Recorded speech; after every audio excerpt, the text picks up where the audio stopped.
રાજ્યના તમામ સમાચાર સાથે હું છું શિવાની।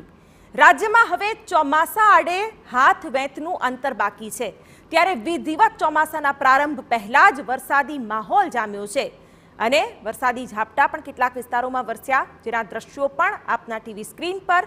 રાજ્યના 5 જિલ્લામાં આજે વરસાદ નોંધાયો। રાજકોટના જામકંડોરણા પંથકમાં વરસાદનું આગમન થયું। દળવી, કાનાવડાળા સહિતના ગામમાં ભારે પવન સાથે વરસાદ પડ્યો।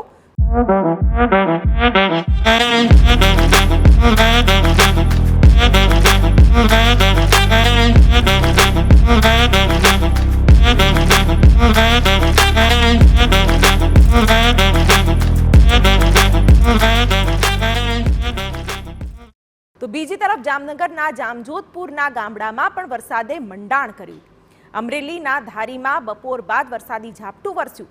સુરત શહેર અને આસપાસના વિસ્તારમાં સવારથી જ વરસાદી છાંટા પડ્યા હતા। કતારગામ, ડભોલી, અડાજણ, રાંદેર, અઠવાગેટ વિસ્તારમાં વરસાદ વરસ્યો। બીજી તરફ છોટાઉદેપુરના ચલામલીમાં 1 કલાક સુધી ધોધમાર વરસાદ પડ્યો હતો।